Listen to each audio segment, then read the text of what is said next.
నమస్కారం Whitefield news కి స్వాగతం. ముందుగా ముఖ్యాంశాలు. శ్రీవారి కానుక కమలముల హారం వజ్రాల అడ్డిగా కన్నుల విందుగా సిరుల తల్లికి స్నపన తిరుమంజనం. పద్మ పుష్కరిణిలో పవిత్ర స్నానంతో భక్తుల తన్మయత్వం. అసంఖ్యాకంగా పాల్గొన్న భక్తులు.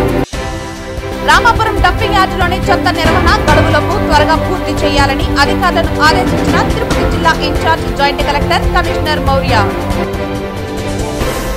వార్తల్లోని వివరాలు. తిరుచనూరు శ్రీ పద్మావతి అమ్మవారు అవతరించిన పంచమి తేదీని పురస్కరించుకుని కార్తీక బ్రహ్మోత్సవాలలో చివరి రోజైన మంగళవారం పంచమి తీర్థం అశేష భక్తజన వాహిని మధ్య అంగరంగ వైభవంగా జరిగింది. పద్మ పుష్కరిణిలో అసంఖ్యాకంగా పవిత్ర స్నానం ఆచరించిన భక్తులు ఆధ్యాత్మిక తన్మయత్వాన్ని పొందారు. ఈ సందర్భంగా చైర్మన్ మీడియాతో మాట్లాడుతూ లక్షలాది మంది భక్తుల సమూహంలో అమ్మవారి పంచమి తీర్థ మహోత్సవం వైభవోపేతంగా జరిగిందన్నారు. వేలాది మంది భక్తులు పుణ్యస్నానాలు ఆచరిస్తున్నట్లు తెలిపారు. భక్తులకు ఎక్కడా ఎలాంటి అసౌకర్యం కలగకుండా టీటీడీలోని అన్ని విభాగాలు పటిష్టమైన ఏర్పాట్లు చేసి విజయవంతంగా జరిగిందన్నారు. అన్ని విభాగాల అధికారులు, భద్రతా సిబ్బంది, పోలీసులు, శ్రీవారి సేవకులు, పారిశుద్ధ్య కార్మికులు విశేషంగా కృషి చేశారని వారిని అభినందించారు. భక్తులందరికీ అమ్మవారి కరుణా కటాక్షాలు కలగాలని ఈ సందర్భంగా ఆకాంక్షించారు. అంతకుముందు ఉదయం శ్రీ పద్మావతి అమ్మవారు పల్లికిలో ఆలయ 4 మాడ వీధుల్లో బహిరించి భక్తులను అనుగ్రహించారు. అనంతరం అమ్మవారికి ఆస్థానం నిర్వహించి ఉత్సవాలను ఊరేగింపుగా పంచమి తీర్థ మండపానికి వేంచేపు చేశారు. తిరుమల శ్రీవారి ఆలయం వద్ద తెల్లవారుజామున 4:30 బయలుదేరిన సారె ఉదయం 11 గంటలకు తిరుచానూరు అమ్మవారి ఆలయానికి చేరుకుంది. అర్చకులు పంచమి తీర్థ మండపంలో సారెను అమ్మవారికి సమర్పించి శాస్త్రోక్తంగా పూజలు నిర్వహించారు.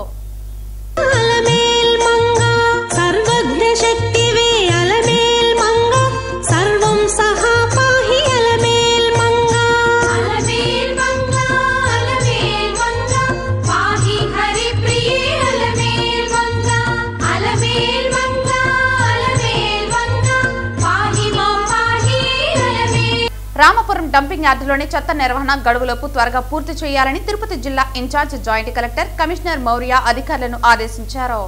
రామాపురం వద్దనున్న లెగసీ వేస్ట్ డంపింగ్ యార్డును మంగళవారం అధికారులతో కలిసి పరిశీలించారు. ఈ సందర్భంగా కమిషనర్ మాట్లాడుతూ జాతీయ గ్రీన్ ట్రిబ్యునల్ ఆదేశాల మేరకు లెగసీ వేస్ట్ ను శుభ్రం చేస్తున్నామని తెలిపారు. కాంట్రాక్ట్ సంస్థ ప్రతినిధులు, అధికారులు కలిసి త్వరగా చెత్త నిర్వహణ పూర్తి చేయాలని అధికారులను ఆదేశించారు. మొదటి దశలో అక్టోబర్ 2వ తేదీ నాటికి 2,21,000 మెట్రిక్ టన్నుల చెత్తను నిర్వహణ చేశారని తెలిపారు. రెండవ దశలో 65,000 మెట్రిక్ టన్నుల చెత్త నిర్వహణను డిసెంబర్ 31వ తేదీలోపు పూర్తి చేయాలని అధికారులను ఆదేశించారు. గడువులోపు చెత్త నిర్వహణ చేసేలా అధికారులు పరిశీలన చేయాలని తెలిపారు. కమిషనర్ వెంట municipal engineer Gomathi, health officer doctor Yuva Anvesh, DE Ramana, చెత్త నిర్వహణ ప్లాంట్ నిర్వాహకులు తదితరులు పాల్గొన్నారు. ప్రజల నుంచి వచ్చిన ఎల్ఆర్ఎస్, బీపీఎస్ దరఖాస్తులను త్వరగా పరిష్కరించాలని తిరుపతి జిల్లా in-charge joint collector commissioner Maurya పట్టణ ప్రణాళిక విభాగ అధికారులను ఆదేశించారు.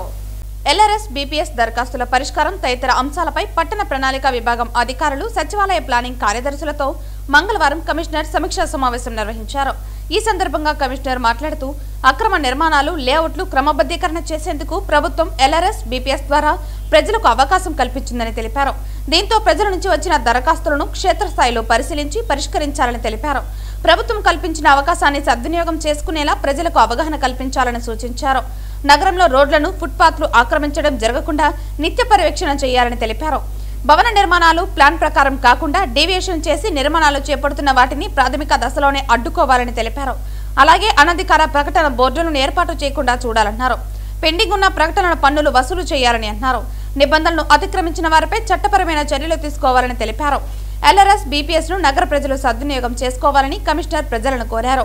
ఈ సమీక్షా సమావేశంలో ఏసీపీలు మూర్తి, మధు, సర్వేయర్లు కోటేశ్వరరావు, గురవారెడ్డి, మేనేజర్ హసీం, డిపిఎస్ వంశీ, డిపిపిఓలు, ప్లానింగ్ కార్యదర్శులు తదితరులు పాల్గొన్నారు. వ్యవసాయానికి పూర్వ వైభవం తీసుకువచ్చి అన్నదాతల కళ్లలో ఆనందం నింపడమే కూటమి ప్రభుత్వ ధ్యేయమని పలమనేరు ఎమ్మెల్యే అమర్నాథ్ రెడ్డి పేర్కొన్నారు. పలమనేరు నియోజకవర్గం పెద్దపంజాని మండలంలోని శివాజీ గ్రామంలో జరిగిన రైతన్న కోసం ఇది మన మంచి ప్రభుత్వం కార్యక్రమంలో మంగళవారం ఎమ్మెల్యే పాల్గొన్నారు. పలమనేరు నియోజకవర్గం పెద్దపంజాని మండలంలోని శివాజీ గ్రామంలో జరిగిన రైతన్న కోసం ఇది మన మంచి ప్రభుత్వం కార్యక్రమంలో ఆయన మంగళవారం పాల్గొన్నారు. ఈ సందర్భంగా గ్రామంలోని రైతన్నల ఇంటింటికి వెళ్లి అన్నదాత సుఖీభవ మరియు ప్రభుత్వం అందిస్తున్న సంక్షేమ కార్యక్రమాలపై కరపత్రాలను అందించడంతో పాటు రైతుల అభిప్రాయాలను ఆయన అడిగి తెలుసుకున్నారు. అనంతరం ఆయన రైతులను ఉద్దేశించి మాట్లాడుతూ అన్నదాతల కోసం చంద్రబాబు నాయుడు నేతృత్వంలోని కూటమి ప్రభుత్వం మరో వినూత్న కార్యక్రమం చేపట్టిందన్నారు. రైతన్న మీకోసం పేరుతో ఈ నెల 29వ తేదీ వరకు రైతులకు వివిధ అంశాలపై అవగాహన పెంచే కార్యక్రమాలు జరగనున్నాయన్నారు. వచ్చే 5 ఏళ్లలో 5 విధానాలతో కార్యాచరణ రూపకల్పన జరిగిందని, నీటి భద్రత, డిమాండ్ ఆధారిత పంటల సాగు, అగ్రిటెక్, ఫుడ్ ప్రాసెసింగ్, ప్రభుత్వం నుంచి మద్దతు ధర కల్పన తదితర లక్ష్యాలతో ఈ కార్యక్రమం ముందుకు సాగుతోందని వివరించారు. వైసీపీ పాలనలో బిందు తుంపర్ల సేద్యంతో పాటు యాంత్రీకరణ, సూక్ష్మ పోషకాల పంపిణీ తదితర పథకాలన్నింటినీ మూలన పెట్టేశారని గుర్తు చేశారు. కూటమి ప్రభుత్వం వచ్చాక అన్నదాత సుఖీభవ పథకంలో 6,000కు 12,000 కలిపి 20,000 అందిస్తున్నామని పేర్కొన్నారు. రాయలసీమను సస్యశ్యామలం చేసేందుకు హంద్రీనివా ద్వారా అన్ని చెరువులకు నీటిని అందించిన ఘనత కూడా తమ ప్రభుత్వానికే దక్కుతుందని, కాబట్టి రైతులు ఏ ప్రభుత్వం మంచి చేస్తుందో గుర్తించి మద్దతుగా నిలవాల్సిన అవసరం ఉందన్నారు. ఆనాడు ఇజ్రాయెల్ సేద్యాన్ని పరిచయం చేసి ఆధునిక వ్యవసాయ పద్ధతులకు శ్రీకారం చుట్టింది. నేడు టెక్నాలజీని అనుసంధానం చేస్తూ కొత్త ఒరవడులు సృష్టిస్తున్న ఘనత చంద్రబాబుకే దక్కుతుందని ఆయన తెలియజేశారు. ఇది ఇలా ఉండగా కార్యక్రమం ఆరంభం నుంచి చివరి దాకా రైతులు పెద్ద ఎత్తున ఆయనకు ఘన స్వాగతం తెలియజేసి అడుగడుగునా సన్మానించారు.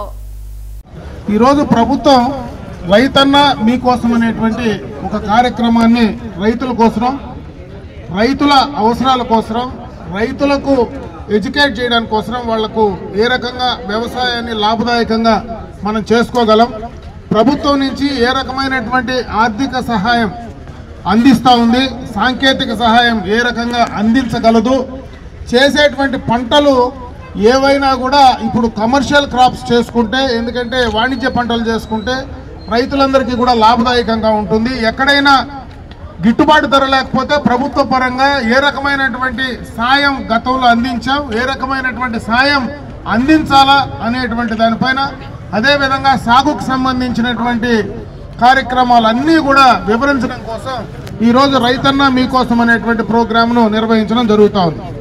ముఖ్యంగా మన మండలానికి సంబంధించి చూస్తే మన ముఖ్యమంత్రి గారు గతంలో ప్రతిపక్షంలో ఉన్నప్పుడే ఆ రోజు రైతన్నకు ఒక మాట ఇచ్చాడు.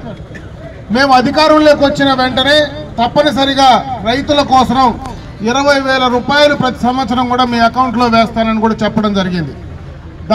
దాంట్లో భాగంగానే రైతు భరోసా కార్యక్రమాన్ని ఇవ్వడం, ముఖ్యంగా ఈ మండలంలో చూస్తే దాదాపు 7,500 మంది రైతులకు 6.5 కోట్ల రూపాయలు ఈరోజు రెండో విడత మొన్ననే కూడా వాళ్ళ అకౌంట్లోకి వేయడం జరిగింది. అటు కేంద్ర ప్రభుత్వంలో కిసాన్ పథకం పైన 2,000 రూపాయలు, రాష్ట్ర ప్రభుత్వం 5,000 రూపాయలు మొదటి విడత 7,000 వేసాం, రెండవ విడతలో కూడా 7,000 వేయడం జరిగింది. ఈ యొక్క శంకర్రాయలపేట శివాడి గ్రామ పరిధిలో కూడా దాదాపు 205 మంది రైతులకు 13 లక్షల రూపాయలు ఈ గ్రామ పరిధిలో ఉండేటువంటి రైతులకు కూడా వారి అకౌంట్లో వేయడం జరిగింది. ఇది ఎందుకు చెప్తున్నానంటే ఈ డబ్బులు పూర్తిగా కూడా ఏదో ఉపయోగపడతాయి, మీకంతా దీనివల్లనే లాభపడతాయి అనేది కాదు.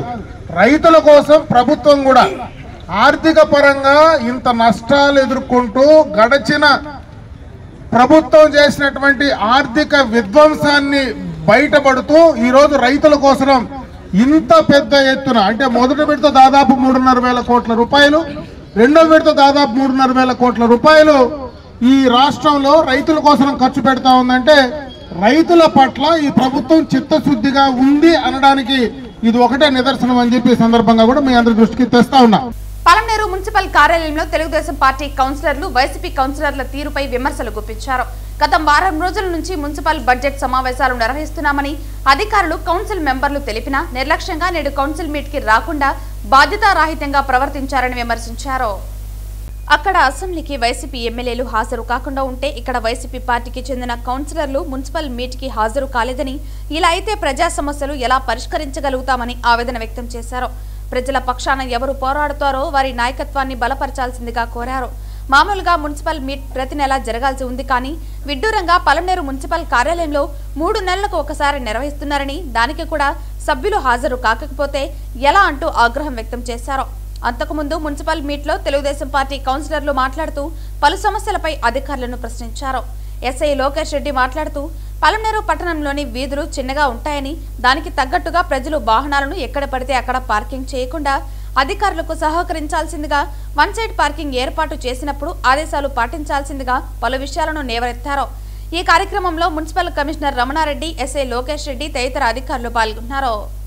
ఈరోజు మున్సిపాలిటీలో బడ్జెట్ మీటింగు మరియు సాధారణ మీటింగు ఉందనేసి దాదాపు ఒక వారం రోజుల ముందు కౌన్సిలర్లకు అందరికీ కూడా చైర్పర్సన్ గారి ద్వారా అందరికీ సర్క్యులర్ పంపించడం జరిగింది. అందులో బడ్జెట్ విషయాలు కానీ లేకపోతే అభివృద్ధి విషయాలు కానీ చాలా పెట్టి పంపించారు. మేము కూడా ఎన్నో ఆశలతో ఈరోజు మీటింగ్లో వాళ్ళ వార్డుల్లో ఏం సమస్యలు ఉందో సభ దృష్టికి తీసుకొచ్చి అంటే కౌన్సిల్ దృష్టికి తీసుకొచ్చి అవన్నీ కూడా పరిష్కరించే విధంగా మన గౌరవ ఎమ్మెల్యే గారి దృష్టికి కొన్ని తీసుకెళ్ళాము గతంలో, అలాగే ఇప్పుడు కూడా కొన్ని తీసుకెళ్తాము అనే ఆశతో మేము అందరి ఇక్కడికి వస్తే వైసీపీ పార్టీకి సంబంధించినటువంటి కౌన్సిలర్లు ఒక్కరు కూడా పాల్గొనలేదు. వాళ్ళు ఎందుకు పాల్గొనలేదో అనేది మాకు తెలియదు, కానీ కాకపోతే కొన్ని గాలి వార్తలు మాకు వినిపించాయి. గాలి వార్తలు కాదు, కొన్ని విషయాలు మాకు తెలిసింది. వీళ్ళు కౌన్సిల్ బోర్డులో ఉన్నారు కాబట్టి గత ప్రభుత్వంలో వీళ్ళకి ఇష్టం వచ్చినట్లు కొన్ని అక్రమాలు చేశారు. వాళ్ళకే జగడం వచ్చింది. ఇప్పుడు ఏమంటే అక్రమంగా కొన్ని రూమ్స్ కట్టుకున్నారు, అక్రమంగా కొన్ని ఇండ్లు కట్టుకున్నారు, అక్రమంగా కొన్ని కబ్జాలు చేశారు. ఇట్లా అనేక చేసుకొని ఉదాహరణకి దొంగలు కొట్టుకుంటే ఎట్లుంటుందో అలాగే ఉంది ఈరోజు పరిస్థితి. ఎందుకంటే వీళ్ళు భాగం పెట్టుకున్న దాంట్లో వీళ్ళకి గలాటాలు వచ్చినట్లుంది. అందుకని ఒకరిపైన ఒకరు పోటేసుకొని ఈరోజు ప్రభుత్వ కల్పించినటువంటి ఈ యొక్క అవకాశాన్ని వాళ్ళు సద్వినియోగం చేసుకోకుండా ప్రజలకు ఏదైతే అవసరమో దాన్ని చేయకుండా ఇట్లా దుర్వినియోగం చేస్తున్నారు. ఈరోజు మన పలమనేరు మున్సిపాలిటీలో మున్సిపల్ మీటింగ్ జరగాల్సింది. ఎందుకంటే మున్సిపల్ మీటింగ్లో మామూలుగా అయితే ప్రతి నెల మున్సిపల్ మీటింగ్ జరగాలి, కానీ మన పలమనేరులో 3 నెలలకు ఒకసారి మున్సిపల్ మీటింగ్ జరుగుతుంది. దానివల్ల కౌన్సిలర్లుగా మేముండి కూడా పలమనేరు మమ్మల్ని ఎన్నుకున్న వార్డు ప్రజలకి, వార్డు సభ్యులకి, వార్డు ఓటర్లకి కూడా సరైన న్యాయం చేయలేకపోతా ఉన్నాం. ప్రతి నెల మీటింగ్ జరిగితే మేము పలమనేరు మున్సిపాలిటీలో ఉన్న సమస్యలని చైర్పర్సన్ దృష్టికి, కౌన్సిల్ దృష్టికి, మరి కమిషనరు అధికారుల దృష్టికి తీసుకెళ్లేసి మేము పరిష్కరించేదానికో ఏదో ఒకటి ప్రజలకు మా వంతు సహాయం చేసేదానికో మాకు ఉండింటుంది. కానీ పలమనేరులో 3 నెలలకు ఒకసారి మున్సిపల్ మీటింగ్ జరుగుతుంది. ఇప్పుడు 3 నెలల ఈ మున్సిపల్ మీటింగు, ఈరోజు మున్సిపల్ మీటింగ్ జరగాల్సింది. కానీ ఈ మున్సిపల్ మీటింగ్లో కేవలం మేము 4 సభ్యులు మాత్రమే, టీడీపీకి సంబంధించిన 4 సభ్యులు మాత్రమే హాజరవ్వడం జరిగింది. మిగతా ఏ సభ్యులు కూడా హాజరు కాలేదు. ఈ రోజు కూడా మున్సిపల్ మీటింగ్ జరగలేదు. అసలు ఇలా జరిగితే పలమనేరులో అభివృద్ధి అనేది ఎక్కడి నుంచి వస్తుంది, ఎక్కడి నుంచి జరుగుతుంది? బెంగళూరులో దేవిశ్రీ అనే విద్యార్థిని హత్యకు గురైన ఘటనపై all India Bahujan Samaj party జాతీయ మానవ హక్కుల సంస్థ ఆధ్వర్యంలో మంగళవారం పలమనేరులో నిరసన తెలిపారు. బీబీఎం చివరి సంవత్సరం చదువుతున్న దేవిశ్రీని గోవర్ధన్ అనే వ్యక్తి హత్య చేశాడని ఆరోపించారు. ఈ కేసులో గోవర్ధన్ తో పాటు మిగతా నిందితులను అరెస్టు చేసి శిక్షించాలని, బాధితుల కుటుంబాన్ని ఆదుకోవాలని ప్రభుత్వాన్ని కోరారు. నిన్నటి రోజు బెంగళూరు పట్టణంలో రామసముద్రం మండలం బిక్కివారిపల్లి గ్రామానికి చెందిన దేవిశ్రీ అనే అమ్మాయి బెంగళూరులో బీబీఎం కోర్సు చేస్తే కనీసం ఇంకా 3 నెలల తర్వాత ఆ కోర్సు కంప్లీట్ అవుతుంది. ఈ తరుణంలో ఎవరో ఆమె విద్యాభ్యాసాన్ని వారలేక కసి పెట్టుకొని ఆమె రూమ్లో పోయి నిన్నటి రోజు 1 గంట వ్యవధిలోనే ఆ పాప మరణించిన వార్త తెలిసింది. ఈ విషయము అన్ని నలుమూలలా ప్రాకిందాలి. ఈ విషయం తెలిసిన వెంటనే మేము ప్రజా సంఘాలు, అదేవిధంగా మానవ సంఘం, all India Bahujan Samaj party ఆధ్వర్యంలో ఈరోజు ఆమె కుటుంబానికి న్యాయం చేయాలని, ఆ దేవిశ్రీని హత్య చేసిన వారిని వెంటనే ఉరితీయాలని, అరెస్ట్ చేయాలని, ఎవరెవరు ఉన్నారో వాళ్ళందరినీ కూడా ఇన్వెస్టిగేషన్ చేసి విచారణ జరిపి వాళ్ళందరినీ కూడా శిక్షించే విధంగా అక్కడ పోలీసులు చర్యలు తీసుకోవాలని చెప్పేసి కూడా మేము ఈ సందర్భంగా వాళ్ళని కోరుకుంటున్నాము. అదేవిధంగా మేము వారి హత్య కనుక ఎంతటి వారి ఉన్నా, ఎంత రాజకీయ పార్టీ ఉన్నా, ఎంత కులం ఉన్నా, ఎంత కుల సంఘాలు ఉన్నా వారిని వెంటనే శిక్షించే విధంగా అక్కడ పోలీసులు చర్యలు తీసుకోవాలని చెప్పేసి కూడా మేము ప్రజా సంఘాల ద్వారా మేము డిమాండ్ చేస్తున్నాము. అదేవిధంగా భారతదేశంలో అక్కడక్కడ కూడా మహిళలకు రక్షణ లేకుండా పోతున్నది, విద్యార్థులకు రక్షణ లేకుండా పోతున్నది, బాలికల పట్ల అనుచితమైన వ్యవహార శైలిలో వ్యవహరిస్తున్నారు ఈ మగవారు.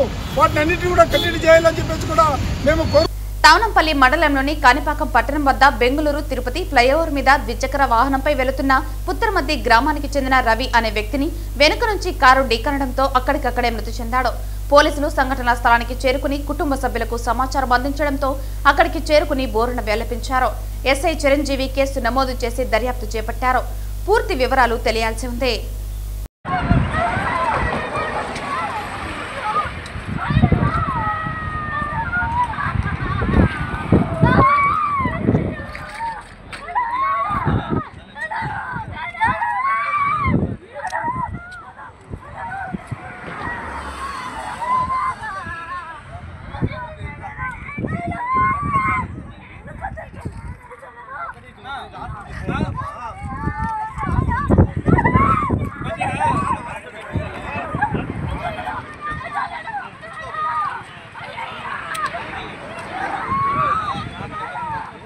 వార్తలు ముగించే ముందు ముఖ్యాంశాలు మరోసారి.